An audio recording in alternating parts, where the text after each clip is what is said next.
What do you do here? Pretty much handle all the optical service, microscopes, binoculars, telescopes. Mostly on binoculars, it's alignment issues, and we probably 90% is alignment. People bump their binoculars, drop them, and knock them out of an alignment, get a double image. Yeah, how do I know if my binoculars need to be aligned? The best way is if you are getting a double image or some type of separated image, if you get any eye strain looking through them, if you feel when you take them away, you feel any kind of pull on your eyes, that's an alignment problem. What other problems do you repair in the shop?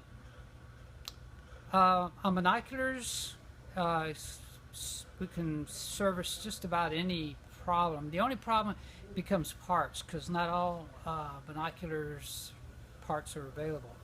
A lot of them are interchangeable, and that's why we keep this stock of old binoculars, because the manufacturers, yeah, the parts are not available.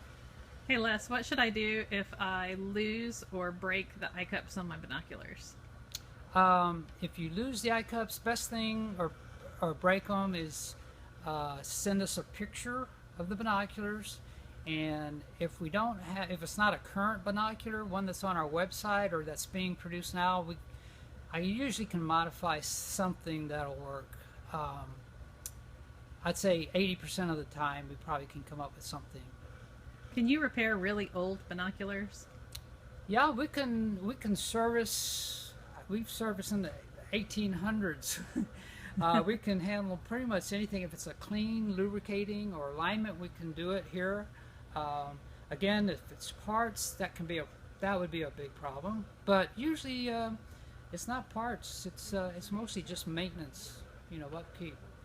How do you recommend we keep our binoculars ship shape? Best thing, if you can keep them when you're not using them in the case in some kind of controlled environment.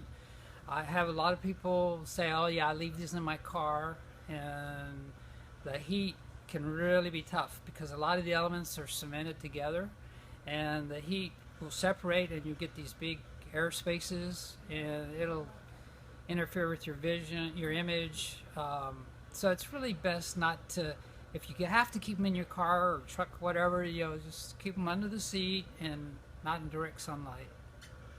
So what happens, Les, if we drop our binoculars in the water? You go in after them.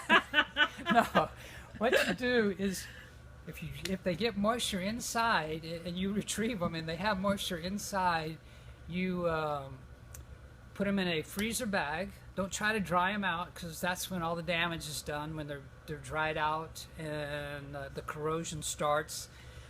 Just put them in a freezer bag while they're still wet and send them to us, and note that on the outside that these are water damage, and we'll get on them right away.